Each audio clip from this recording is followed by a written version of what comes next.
Céline. Allô, Bonsoir, Céline. Linda. Allô, Linda.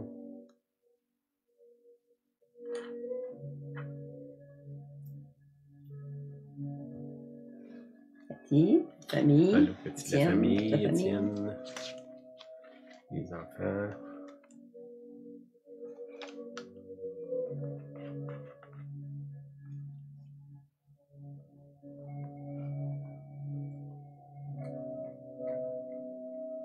Denis, Salut, Denis, à vous Nathalie, deux. Lison, Marjolaine, Marjolaine, Richard. Richard, Lison.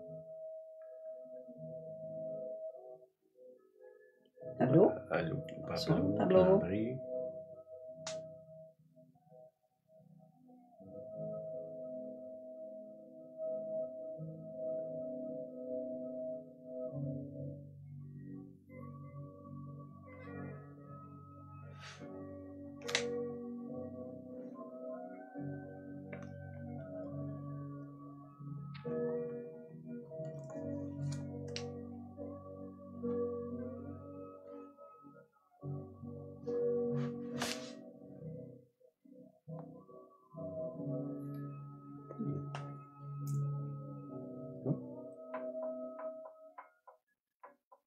Tu veux dire quelque chose? Non. Ok. Bonsoir tout le monde. Bonsoir à chacun de Bonjour, vous. ceux qui sont dans le jour. Allô, François. Allô, François. OK, petite annonce, là, samedi ici, là, cette semaine. On a, 26 novembre. on fait un spécial. On va mettre le carnet de prière. Un petit calepin qu'on a Petit calepin traduit il y a qu'on a. longtemps. Il y a des gens qui l'ont demandé de l'avoir en audio. Oh mon Dieu. Ça fait que, Oups. parce qu'il y a du verre, là, ça marche pas avec l'écran vert, là. C'est pas Écran grave. Puis on a besoin des gens pour lire. Ce qu'on va faire ça samedi L'après-midi. à partir d'1h30. Dans l'après-midi, on va faire ça, un temps de communion aussi. Puis ça va se terminer par un repas. Ce que si ça vous intéresse, il faut vous inscrire parce qu'on fait un repas, on veut savoir si on est 2 ou si on est 15, parce qu'à 15, on arrête, là. Ça fait que juste nous écrire, là, puis dire, je vais être là. Vous êtes bienvenus, tout le monde est bienvenu. Un temps de communion, un temps aussi on va s'amuser, on va avoir du plaisir. On va rire les uns des autres. OK. Amen. Amen. Bon, on est encore dans notre étude de doux murmure, là. C'est encore les mêmes versets, là, où est-ce que Dieu n'est pas ni dans la tempête, ni dans le vent violent, ni dans le tremblement de terre, mais il est dans un doux murmure avec le prophète Élie. C'est que cette semaine, on va parler de Dieu et le communicateur suprême. Okay? Je vous ai déjà dit, là, c'est plusieurs fois qu'on le mentionne, que selon moi, tout ce qui a rapport à la Bible,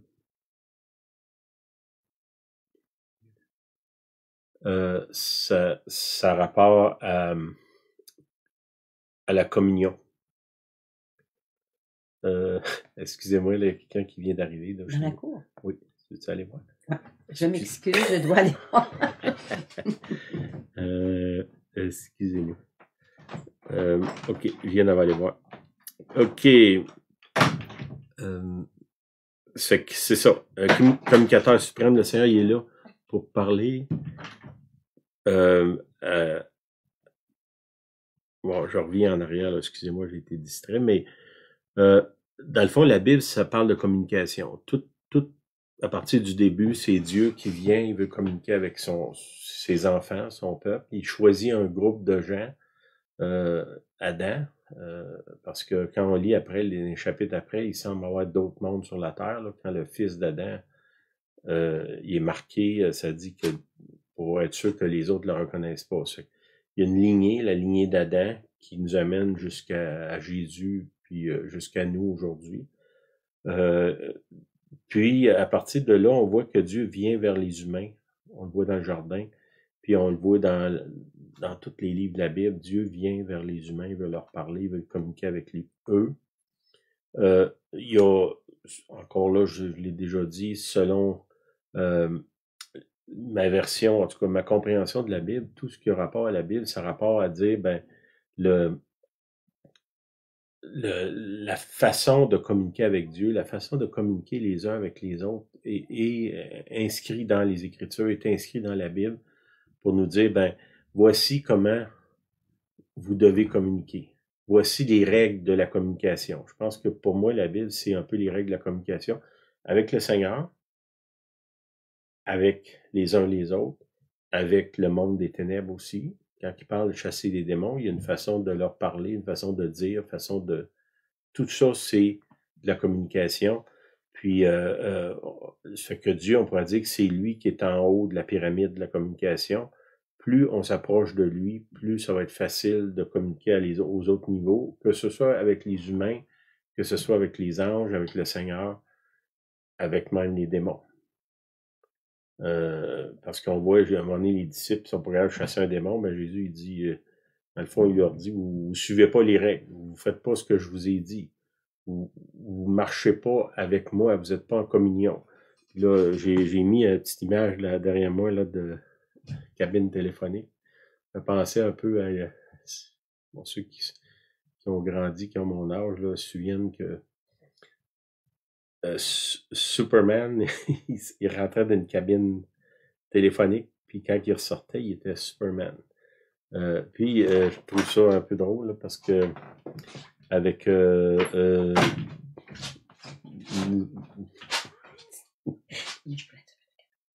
OK.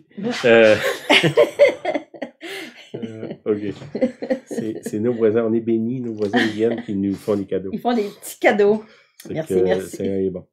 OK. C'est ça. Ce qu'on voit, l'image, c'est ça que j'ai pris. Puis on voit après qu'il est rentré dans la cabine, il sort, il est un nouvel homme, Superman. Puis je pense que nous autres, si on rentre en communion avec Dieu, puis pour moi, la cabine téléphonique, ça représente ça, va soit répondre au téléphone, soit appeler. Rentre en communication avec le communicateur suprême. Puis ça va faire de nous, de moi, de vous, de toi, de moi, oui, une personne transformée.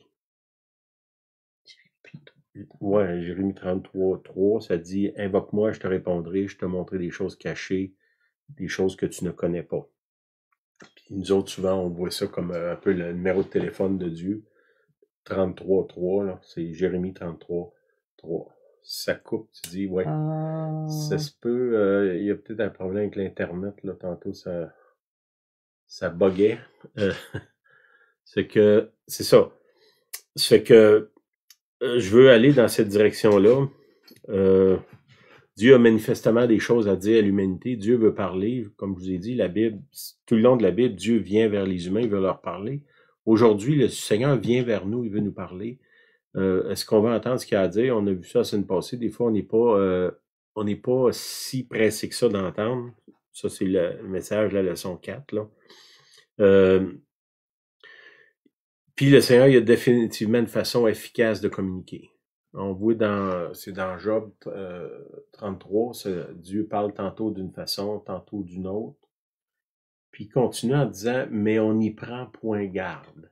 Ça veut dire que Dieu parle d'une façon ou d'une autre, mais nous, on porte pas attention, on fait pas attention, on n'écoute pas ou on n'est pas attentif, c'est ça. Fait que je veux aller dans le livre des Nombres, chapitre 12. C'est Dieu dit, il parle de Moïse, il dit, je lui parle bouche à bouche, je me révèle à lui sans énigme. Hein, si vous êtes habitué de marcher avec Dieu, vous savez que souvent le Seigneur parle, puis c'est en tout cas à nos yeux, des fois c'est pas clair. Là. Il semble qu'avec Moïse, il était devant lui, il parlait directement. Il voit une représentation de l'Éternel. Il y avait Dieu se présentait devant lui sur une forme humaine, on pourrait dire. Là. Au verset 8, oui. Pourquoi donc n'avez-vous pas craint de parler contre mon serviteur, contre Moïse? Okay? Parce que il y a du monde qui se plaignait que comment ça, Dieu parle juste par Moïse, il peut parler aussi par moi. Puis là, il y avait un peu une frustration. Puis là, Dieu, il dit, ben Moïse, quand je parle avec lui, c'est face à face. Puis dans le Nouveau Testament, le Seigneur, bon, Jésus vient, Dieu vient lui-même sur la terre parler face à face avec les humains. Puis, en plus, il nous promet, il dit, quand je vais m'en aller, ça va être encore meilleur. Hein? Il dit aux disciples, il vous est avantageux que je m'en aille. Puis, tu sais, je me mets dans la peau des disciples, là, je me dirais, mais comment est-ce que ça peut être mieux que d'être avec toi, Seigneur, quand tu es là en chair et en os devant nous? Jésus leur dit, non, non, ça va être mieux quand je vais partir. Mais pourquoi? Parce que je vais vous envoyer le Saint-Esprit. Puis lui, il va vivre dans vous autres. Vous n'aurez pas besoin d'être collés avec moi. Vous allez, partout où vous allez aller, il va être là avec vous. Ça a permis à l'Église de se disperser dans toutes les directions. Puis en étant avec Jésus, Jésus, le Père, le Fils, le Saint-Esprit était avec eux partout où est-ce qu'il allait. Il y avait quand même, puis je reviens avec l'image de la cabine téléphonique, là. Le Saint-Esprit est là, c'est le communicateur suprême, mais il faut répondre, puis il faut appeler. C'est ça, c'est important qu'on développe cette culture-là dans l'Église, d'être en contact, de désirer être en contact, d'être à l'écoute. Quand ça sonne, d'aller répondre. Quand le Seigneur nous appelle, oui Seigneur, ton serviteur écoute. C'est ça que Samuel il dit, il est enfant. Oui Seigneur, ton serviteur écoute. À une autre place, il appelle Ésaïe. Ésaïe répond, envoie-moi Seigneur. Hein? Il répond dans le sens, il répond au message envoyé, mais il répond aussi en agissant. Il y a une réponse active, on pourrait dire. Il ne fait pas juste dire oui, je vais y aller, puis finalement, il ne va pas, là. Dans Acte 2, verset 4, ils furent tous remplis du Saint-Esprit, ils se mirent à parler en d'autres langues selon que l'Esprit leur donnait de s'exprimer. Et ce passage-là, pour moi, c'est un passage important. Puis je vais vous donner il y a plusieurs interprétations du passage, là. On croit dans le parler en langue, des langues inconnues, on prie en langue, on peut chanter en langue. Mais en même temps, quand on parle du communicateur suprême, le Seigneur il a envoyé des disciples, on pourrait dire illettrés, là, les 12 apôtres. Là. Il n'y avait personne dans ce groupe-là qui était des gens avec des grandes capacités intellectuelles ou académiques. Mais il y avait le Saint-Esprit avec eux. Puis parce qu'il y avait le Saint-Esprit avec eux, ça a fait d'eux des gens qui avaient un niveau de communication qui était surnaturel. Puis ce que je crois, moi, quand on parle ici de Acte 2-4, ça dit, ils se mirent à parler d'autres langues selon que l'Esprit leur donnait de s'exprimer. Puis ils parlaient des merveilles de Dieu. Bon, ça c'est un autre point, je veux mettre un petit peu l'emphase là-dessus. Ils ne se sont pas mis à condamner le monde, ils leur parlaient des merveilles de Dieu. Ça c'est quelque chose, si vous parlez de la part de Dieu, vous représentez le royaume, un royaume qui est extraordinaire, qui est inclusif, dans lequel il y a la guérison, il y a l'amour, il y a l'acceptation, il y a le pouvoir d'être transformé, il y a le pouvoir d'être guéri, il y a le pouvoir d'être libéré, d'être délivré même. Ça, c'est les merveilles du royaume. C'est quand vous prêchez, annoncez pas l'enfer, annoncez le ciel. On n'est pas les messagers de l'enfer, nous autres, on est les messagers du ciel, de la bonne nouvelle. Okay, ça, c'est une chose. Ça, c'est Acte 2, 5, je pense. OK. Un petit peu plus loin que 2, là. Puis l'autre chose, c'est, quand il parle de Acte 2, 4, pour moi, parler en langue, je vais l'extrapoler un peu en disant une capacité surnaturelle à communiquer. C'est que ça dépasse dire que je parle une langue que je comprends pas, là. Dieu me donne la capacité de communiquer à un niveau que normalement je ne serais pas capable de communiquer. Puis je veux vous encourager, vous avez des amis, vous avez une conjointe, un conjoint, des enfants. Combien de fois c'est compliqué la communication? Puis je te dirais la complication, la place la plus compliquée à communiquer, c'est entre un homme et une femme. On pense tellement pas pareil, on est tellement loin de... comment on voit les choses, comment on interprète les choses, bon. C'est que si je prends pour moi, dans le fond, Julienne, elle parle une langue étrangère que je ne comprends pas. Je pourrais dire j'ai appris un peu là, sa langue-là, mais c'est pas une langue qui m'est familière. Si je demande l'aide du Saint-Esprit, le Saint-Esprit va m'aider à communiquer. Okay? Communiquer, c'est parler, mais c'est aussi écouter, puis comprendre. Parce que vous comprenez, je peux écouter quelqu'un qui me parle en chinois, mais je comprends rien. Je peux être très attentif et l'écouter, mais il n'y a pas de communication parce que je comprends pas ce qu'il dit. Puis même si moi je réponds en français puis que lui parle pas français, il n'a pas de communication. Il y a des mots, il y a du bruit, il y a peut-être le désir d'être attentif à l'autre même, mais il n'y a pas de communication.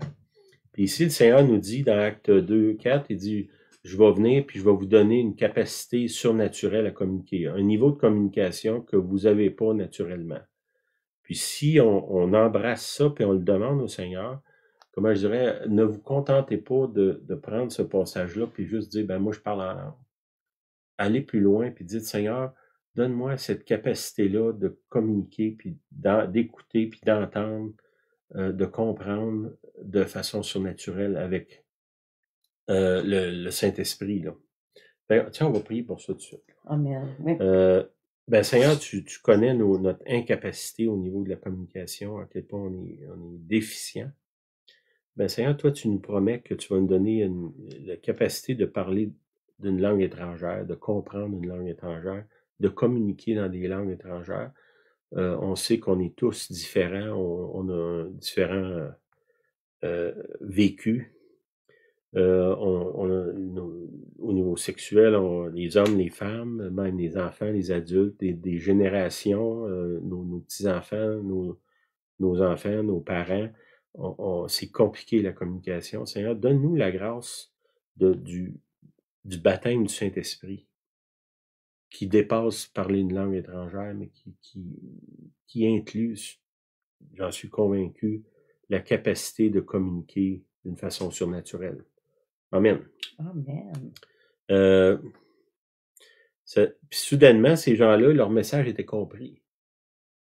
Ils parlaient, puis là, ça dit même dans le texte, ça dit les gens d'une autre langue, ils disent, mais comment ça que c'est ce monde-là? C'est des Galiléens, en voulant dire du monde pas instruit, puis ils parlent dans notre langue. Il y avait toutes sortes de langues qui étaient là, des Anglais, des Français, des Allemands, bon, c'était pas ces langues-là, c'était d'autres langues, là, mais puis ces gens-là, ils se comprenaient tous soudainement. C'est comme si la tour de Babel venait d'être renversée là, à ce moment-là. Puis les gens étaient capables de communiquer entre eux, puis aussi communiquer avec Dieu, recevoir la communication de Dieu. Ça, c'est un cadeau que Dieu nous donne. Ça fait partie de les merveilles de Dieu. Enfin, chérie, je te comprends. Enfin. Enfin, puis t'as dit enfin, tu me comprends. OK. Les 4 aspects fondamentaux qui se trouvent dans la communication. Okay, le premier, c'est l'orateur, celui qui parle. Dans Romains 10, 15, ça dit « Comment y aura-t-il des prédicateurs s'ils ne sont pas envoyés? Selon qu'il est écrit qu'ils sont beaux les pieds de ceux qui annoncent la paix, de ceux qui annoncent de bonnes nouvelles. » Okay, encore là, on parle de bonnes nouvelles. Comme je vous ai dit, on n'est pas les messagers de l'enfer, on est les messagers du ciel. Si vous prêchez, votre message, il doit annoncer le ciel, la gloire du ciel sur la terre. OK. Je veux aussi adresser une autre chose qui est trop souvent, quand on parle d'entendre Dieu, il y a une mentalité dans plusieurs personnes, même dans l'Église, que c'est le privilège de quelques individus d'entendre Dieu, comme si Dieu avait certaines personnes qu'il a choisies. Puis je reviens encore à la boîte téléphonique, la cabine derrière moi, là. Comme si Dieu avait donné la clé à juste quelques personnes, puis les autres, t'es pas chanceux. T'auras pas accès. Dans Nombre, chapitre 11, verset 25, il y a quelque chose qui se passe là, puis j'aime la prière de Moïse, là, puis je pense que je crois que à la fin des temps, le Seigneur répond à cette prière-là. Là. Nombre 11, 25. L'Éternel descendit dans la nuée et parla à Moïse. Il prit de l'esprit qui était sur lui et le mit sur les 70 anciens. Okay? Puis là, on parle, tantôt, je vous ai dit que Dieu, il dit, je viens, puis je parle face à face avec Moïse. Là, Dieu, il vient, puis il dit, ben, je vais prendre que la relation que j'ai avec toi, puis je vais la transmettre sur d'autres. Dans ce cas-là, c'est 70 anciens. Dès que l'Esprit reposa sur eux, ils prophétisèrent. Mais ils ne continuèrent pas. Il y eut deux hommes appelés Eldad et l'autre Médad qui étaient restés dans le camp. Qu'il y avait comme une réunion, là. Les gens étaient dans la réunion, puis il y en a deux qui se sont pas présentés, ils étaient ailleurs. Puis eux autres, dans le fond, ils étaient pas au courant que Dieu a dit, je vais prendre de mon esprit, puis je vais le mettre, de l'esprit qu'il y a sur Moïse, je vais le mettre sur les autres. Les autres étaient ailleurs. Mais la parole du Seigneur s'est quand même accomplie. Il était resté dans le camp sur lequel l'Esprit reposa, car il était parmi les inscrits, quoiqu'ils ne fussent point allés à la tente. Ils ne sont pas rendus à réunion. Ils prophétisèrent dans le camp. Eux étaient à l'extérieur, puis là, ils sont mis à prophétiser, puis ils n'étaient pas dans, on pourrait dire, comment ça que tu prophétises, t'es pas dans notre groupe, là, puis t'es pas sous notre encadrement. Hein? Tu fais ça en dehors de ma supervision, tu n'as pas le droit de le faire. C'est un peu ça là, qui se passait. Et Josué, fils de Nun, OK, 27. Un jeune garçon courut l'annoncer à Moïse. Il dit, Eldad et Médad prophétisent dans le camp. Il y a quelqu'un... on va dire, un stool. Un zélé. Un zélé qui me disait, hey, il se passe de quoi, là? Il y a quelqu'un là-bas qui prophétise, puis il n'est pas avec vous autres. Il n'a pas suivi les règles. Puis là, ça dit Josué, fils de Nun, serviteur de Moïse depuis sa jeunesse, prit la parole et dit à Moïse, mon Seigneur, empêche-les. Oh. Okay? Là, lui, il dit, il faut pas qu'il fasse ça en dehors de ce que nous, on a, en dehors de la boîte. Hein. Nous autres, on a un cadre, on a une boîte, là, puis là, eux autres, ils ont sorti de la boîte. Puis là, tout de suite, la première affaire, c'est Josué dit à Moïse, arrête ça. Regardez ce que Moïse répond. Moïse lui répondit, es-tu jaloux pour moi? Puisse tout le peuple de l'Éternel composé de prophètes, être composé de prophètes, et veille que l'Éternel mette son esprit sur eux. Okay? Je pense que ça, c'est important qu'on comprenne ça. Moïse, ici, lui, il est comme... Moïse, ça dit dans la Bible qu'il n'y a personne qui a eu une relation avec Dieu comme Moïse dans l'histoire, qui parlait face à face avec Dieu.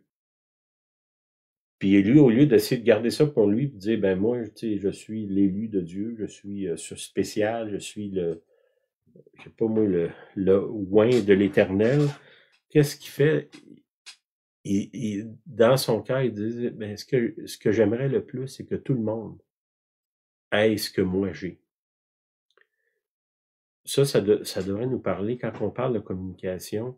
Si vous, mettons, vous avez une relation avec Dieu, vous entendez sa voix, à quel que soit le niveau que vous avez, peut-être prophétiser, peut-être que Dieu vous donne des rêves, des visions, des songes.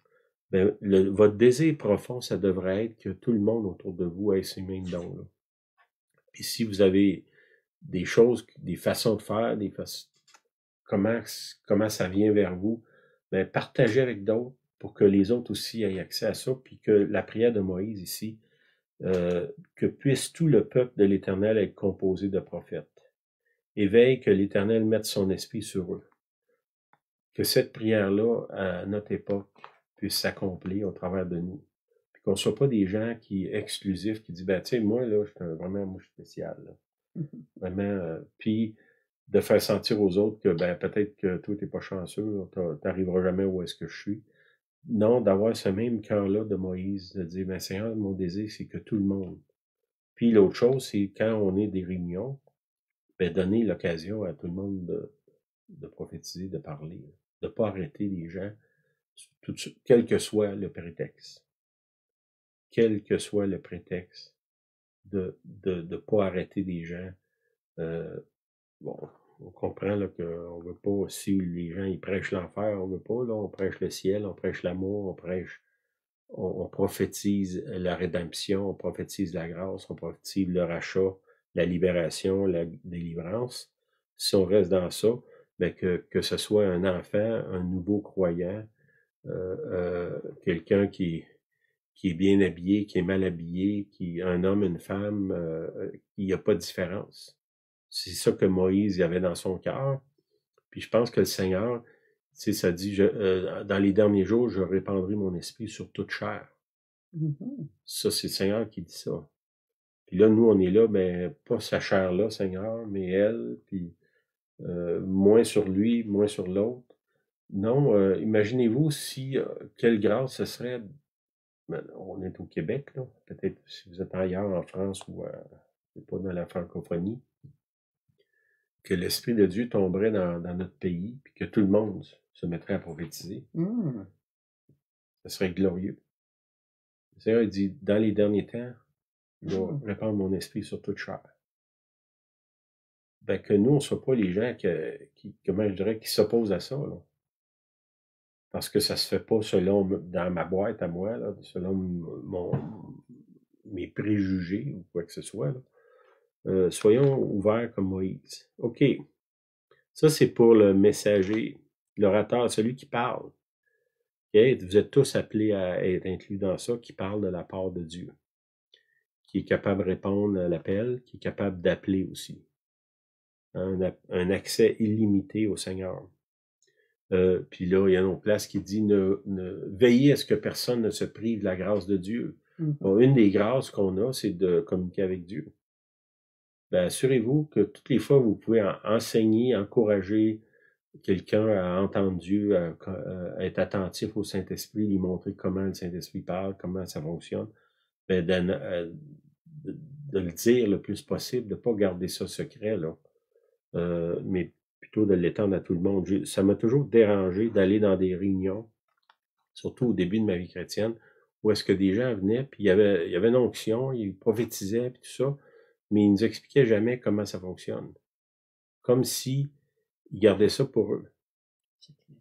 Comme si c'était un secret d'un petit groupe d'élite ou je sais pas quoi, d'élus, là.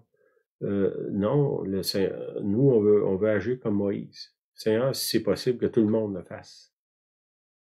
Puis de créer un environnement aussi que ça se fasse. Le message est écrit dans Acte 15, 35. Paul et Barnabas demeurèrent à Antioche, enseignant et annonçant avec plusieurs autres la bonne nouvelle de la parole. Voyez-vous, il y a Paul, Barnabas, puis plusieurs autres. Ce sont plusieurs qui annoncent la bonne nouvelle. Encore là, on parle de la bonne nouvelle. Et la parole du Seigneur. La parole du Seigneur, si vous avez une Bible comme la mienne, celle-là, c'est celle-là, c'est l'autre. Non, c'est mon autre Bible. Il y a des Bibles que les paroles de Jésus, c'est celle-là, je pense, sont en rouge. Hein, dans le Nouveau Testament, tout ce que Jésus dit est en rouge dans une certaine Bible. Mais ça, c'est les paroles du Seigneur. C'est ce que Jésus a dit. C'est en rouge. Il y a un frère qui disait, lisez le rouge. Comment il s'appelle? Jim Baker. Vous allez voir que ça va transformer votre vie. OK. Dans Marc 16, puis il leur dit, allez par tout le monde. Encore là, tout le monde, inclut tout le monde. Prêchez la bonne nouvelle. Encore là, la bonne nouvelle, à toute la création. Le message doit être annoncé à tout le monde, de ne pas exclure des gens pour toutes sortes de raisons. C'est sûr que les gens sont libres de l'accepter ou non. Là.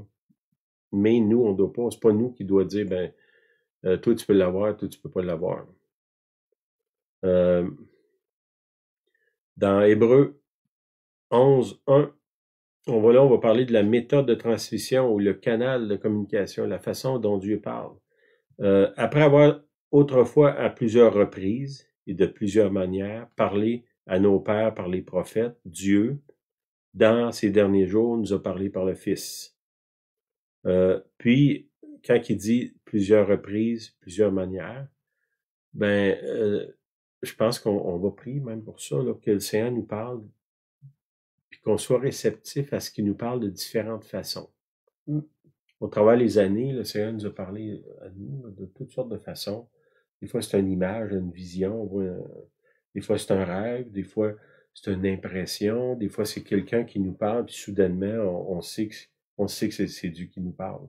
Ça peut être un inconverti, ça peut être au travers de la radio, on écoute un message audio où on lit la Bible, puis soudainement, on sait que c'est Dieu qui nous parle comme ça. Fait que Dieu a différentes façons de parler. Ça dit tantôt je l'ai cité dans Job 33, tantôt d'une manière, Dieu parle tantôt d'une manière, tantôt d'une autre, mais on n'y prend point garde. Seigneur, je te prie qu'on prenne garde quand tu parles, et qu'on soit ouvert d'esprit, parce que oui, tu parles, dans la Bible, ça dit, il parle par la bouche des enfants à la mamelle. Hein? Ça parle d'un bébé qui, normalement, ne devrait pas parler, ben Dieu peut parler par ça. Mm. Ça peut parler aussi que Dieu peut nous parler par quelqu'un que nous, on considère immature.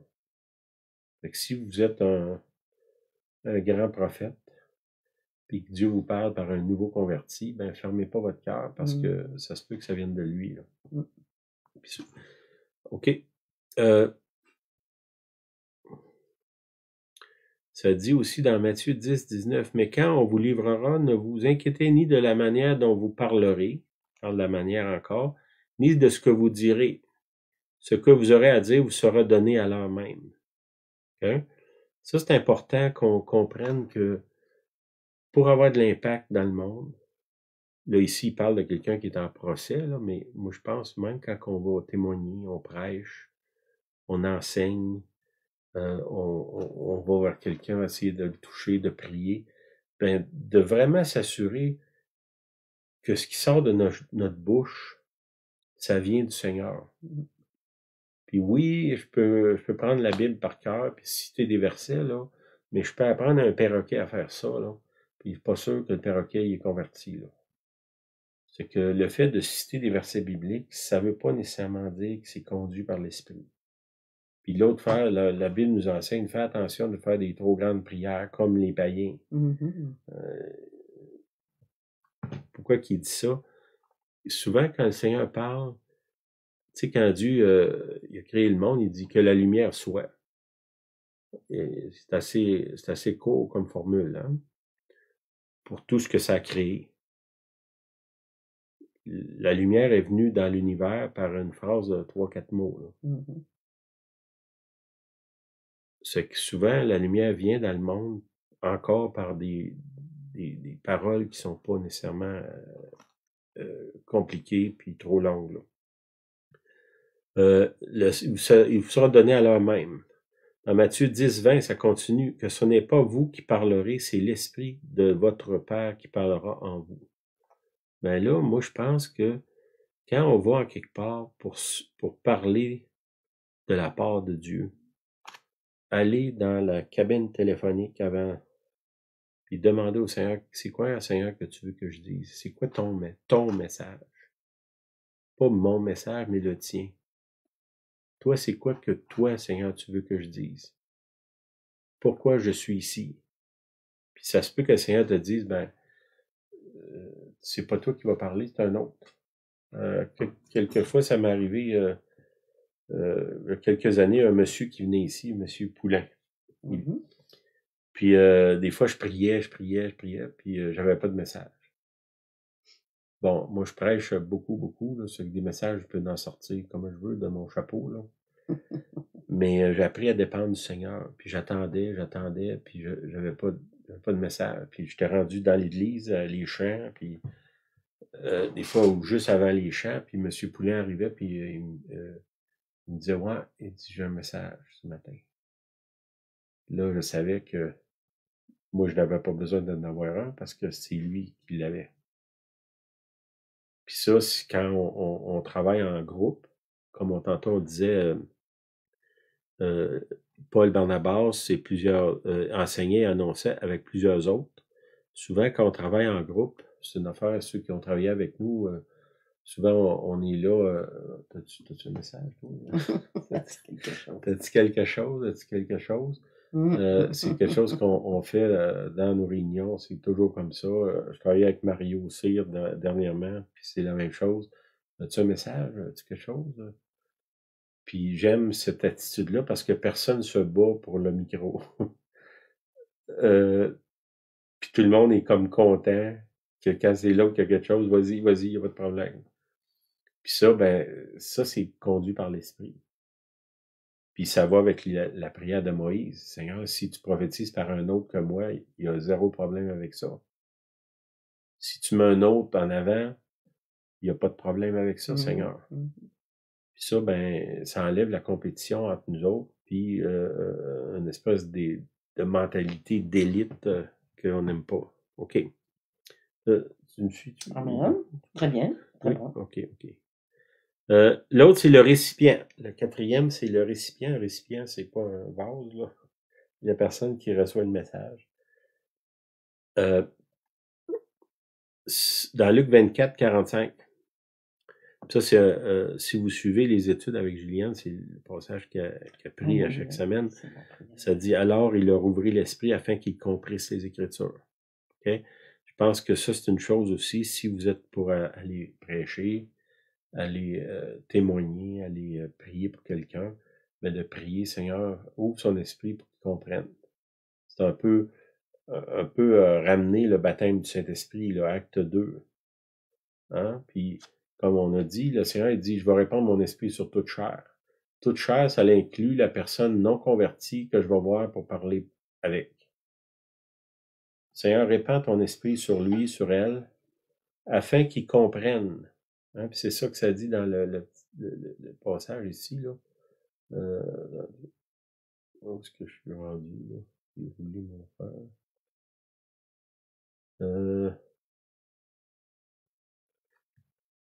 OK, excusez-moi, là.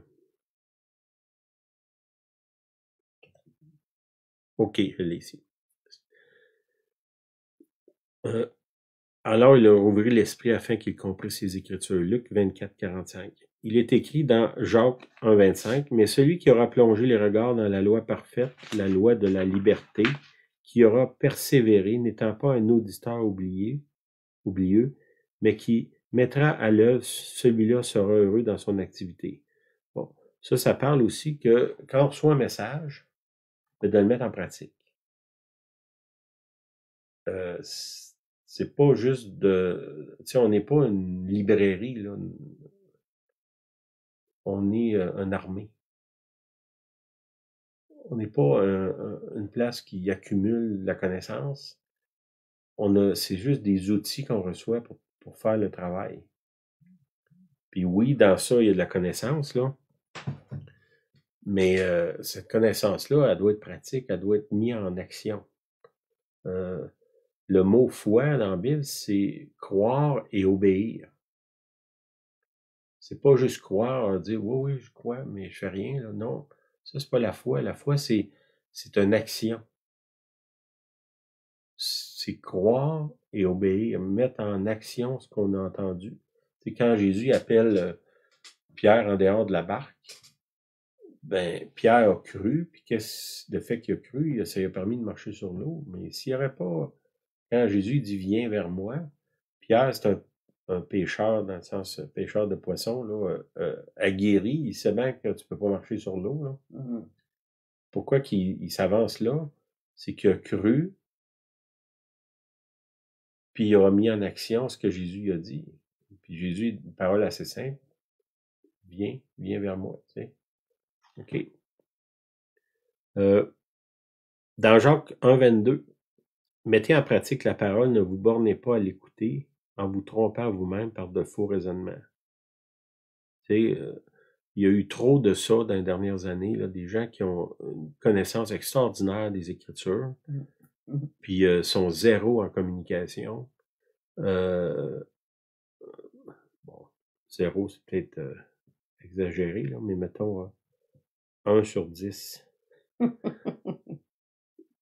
Puis ils ont énormément de connaissances, mais quand on regarde au niveau pratique, c'est comme il n'y a rien. Fait qu'il faut qu'on entende la parole, puis comme je vous dis, selon moi, la parole, ça a toujours rapport aux communications et aux relations. Fait un des signes que la parole est pénétrée dans moi, c'est ma capacité de communiquer puis d'aimer en pratique les autres.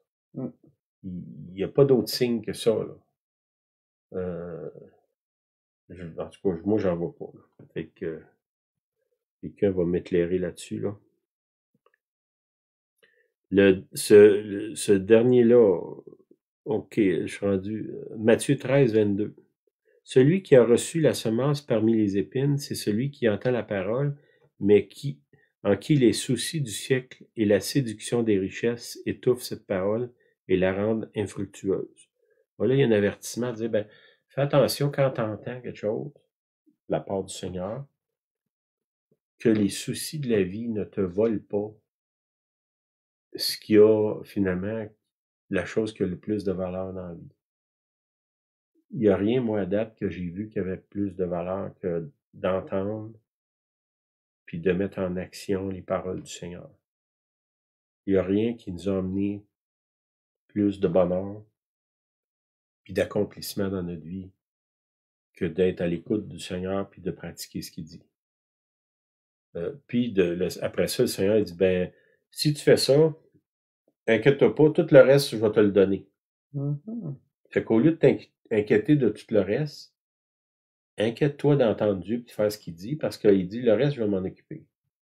Puis, on est, dernièrement, là, depuis quelques années, là, on est incroyablement bénis, puis de façon surnaturelle du Seigneur. Puis là, on voit le résultat de nos années d'obéissance, Mm. puis de recherche de Dieu, qui là, finalement, porte un fruit qui est extraordinaire dans tous les domaines de notre vie. Mhm. Fait que je vous encourage à vraiment être à l'écoute. Peut-être faites-vous construire une cabine téléphonique dans votre salon, là. Ou à ce temps, vous avez un téléphone cellulaire, traînez-les avec vous. Puis soyez à l'écoute du Seigneur, attentif, la sonnerie ouverte, communiquez. Oui, Seigneur, ton serviteur écoute. Oui, Seigneur, mon désir, c'est de t'obéir. Oui, Seigneur, parle-moi. Envoie-moi, Seigneur. Me voici, Seigneur. Ce genre de prière-là. OK. Celui qui reçoit, c'est lui qui est, dans le fond, le plus problématique. Hein? Celui qui reçoit la parole, c'est souvent là qui a un bug. Ouais, je sais pas. Un bug dans le Wi-Fi. Ouais, c'est ça. Ça coupe. Puis là, mettons, je peux blâmer la personne qui écoute pas mon message, mais peut-être une chose qu'on peut faire, c'est de s'examiner et de dire, Seigneur, est-ce qu'il y a une autre façon de communiquer avec cette personne-là que ce que moi je fais normalement? Puis si je reviens tantôt à ce que je vous disais, là, si je parle avec quelqu'un qui est vraiment une langue étrangère, genre Julienne, Oh là là! ben là j'ai besoin d'une grâce spéciale pour arriver à communiquer, parce que si je parle dans mon langage à moi, ça passe pas. Mhm. Fait que là, Seigneur, donne-moi tes mots, ta façon, pour que je puisse atteindre cette personne-là. Mm. Puis au lieu de dire, elle n'entend rien, elle comprend rien, puis je la rejette, non, c'est peut-être que moi, je communique pas assez par le Saint-Esprit. Puis c'est pour ça que la personne ne m'entend pas. Ou qu'il n'y a pas de communication, ou la communication est brouillée, ou des fois elle est déchirée même. Là. Fait que demandez au Seigneur, OK? Parce que si on est celui qui reçoit, il faut que celui qui donne d'une façon que l'autre comprend. Que ce soit fait dans l'amour, que ce soit fait dans l'inclusion, que ce soit fait selon les règles du royaume. Puis des fois, on passe aux côtés de ça.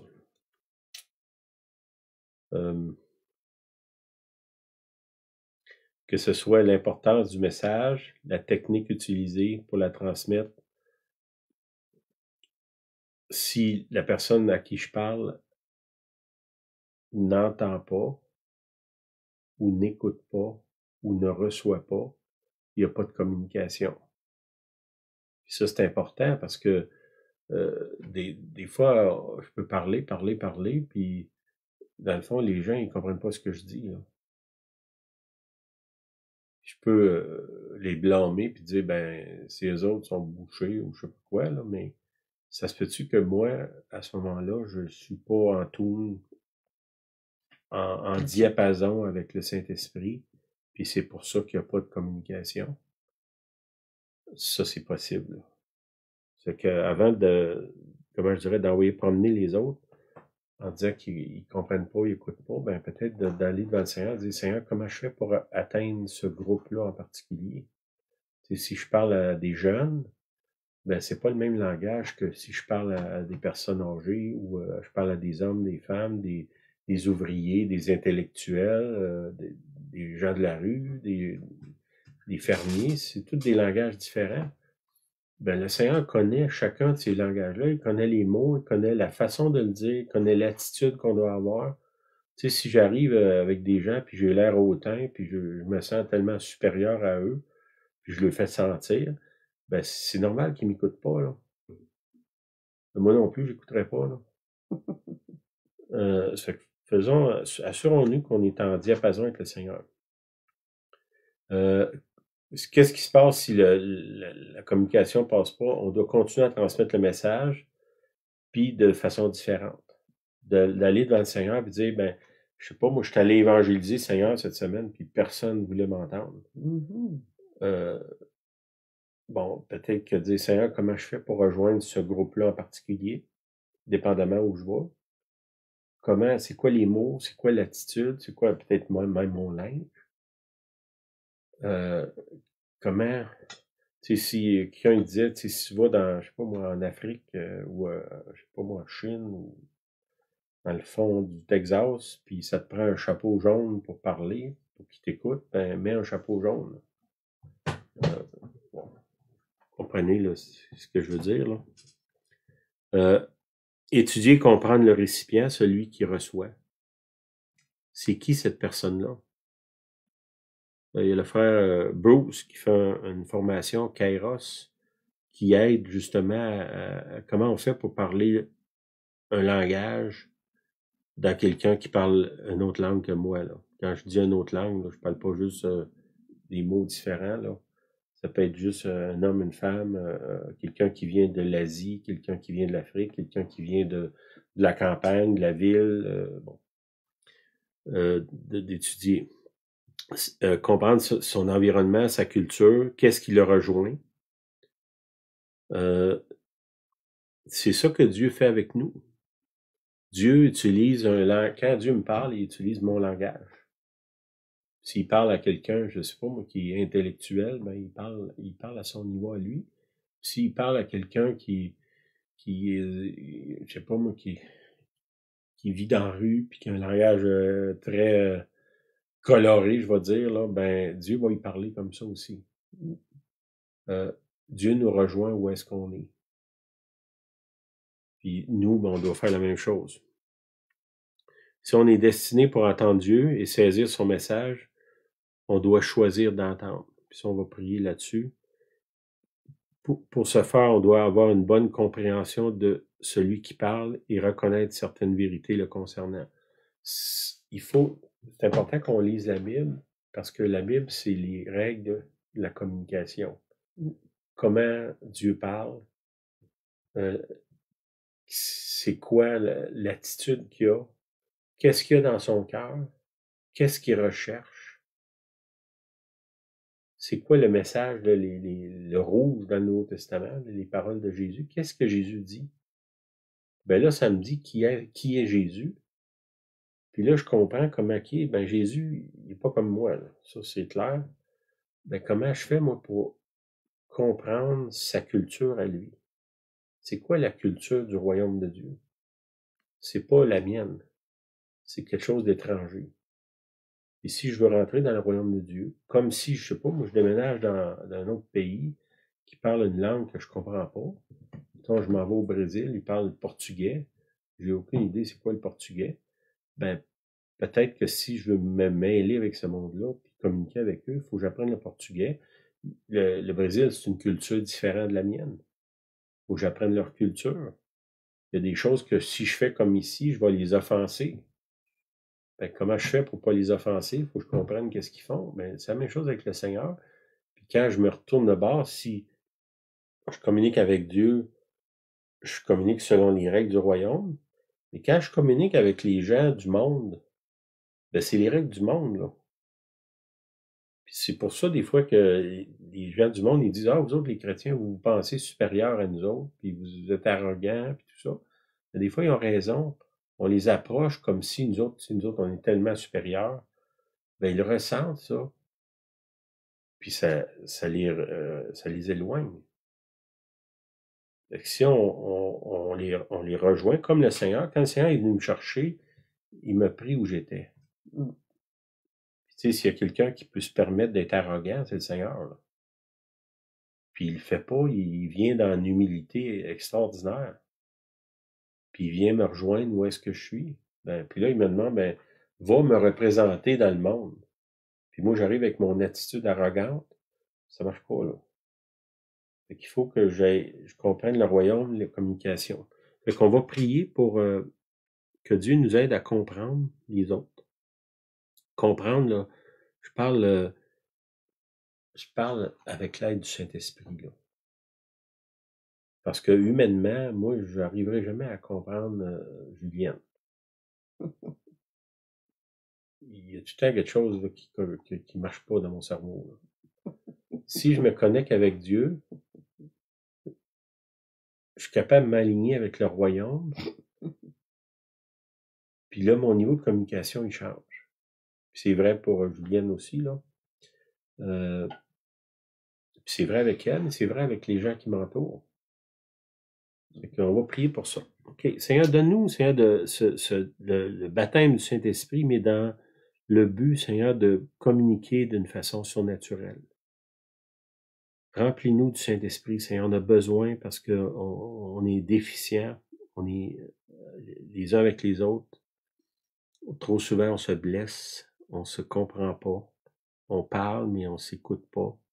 Seigneur, donne-nous de communiquer comme toi, tu peux communiquer. Donne-nous, Seigneur, l'humilité d'approcher les autres, de rechercher à les comprendre, de rechercher à connaître qui ils sont, d'où ils viennent, c'est quoi leur langage, qu'est-ce qui les touche. Aide-nous, Seigneur, on a besoin, Seigneur, si on veut être tes messagers, si on veut vivre heureux dans nos vies, dans nos familles, avec nos amis, dans ton royaume, on a besoin, Seigneur, de communiquer comme toi tu communiques. Seigneur, donne-nous cette grâce-là. Oui, Père, au nom de Jésus, je prie. Amen. Amen. Amen. T'avais-tu quelque chose, tu voulais... Dernièrement, j'avais un questionnement sur, bon, évidemment, les Écritures en rouge dans les évangiles. C'est vraiment les paroles que Jésus dit. Puis, il y a un certain endroit, là, je ne vous donne pas la référence, mais quelqu'un qui dit, dis seulement une parole et je serai guéri. Et moi, je me suis questionnée, quelle est cette parole? Depuis quelques semaines, quelle est cette parole? Dis seulement une parole, je serai guéri. On a besoin de guérison, on prie pour les gens, on a le cœur à prier. Quelle est cette parole que Jésus? Une seule parole et je serai guéri. Puis il semblerait que, là, je sais pas, il y a dans une réflexion, que quand Lazare a été enterré, un tombeau, il est mort, la seule parole que Jésus a dit, il a dit, Lazare sort. Alors, c'est pas une multiplication de paroles quand Jésus parle. C'est un mot, c'est une très courte phrase. Vous prendrez le temps de lire vraiment là, tout ce que Jésus nous a enseigné, tout ce que Jésus a parlé dans notre monde là, quand il était sur terre. Puis c'était pas une multiplication de paroles. C'est assez intéressant. Hein? Un mot et Lazare est ressuscité. Alors, c'est un peu ma réponse au message de Simon. Amen. Amen. Ben, soyez bénis. Bonne semaine. Merci d'être là. Ça, c'est à Société biblique, ils vendent la Bible là, avec les paroles de Jésus en rouge. Là, si vous le demandez, les autres savent c'est quoi. Vous pouvez peut-être prendre un temps pour lire le rouge. Amen. Merci, soyez bénis. Bonne semaine. Bonsoir à tous. Bye Merci d'être avec nous. Bye bye.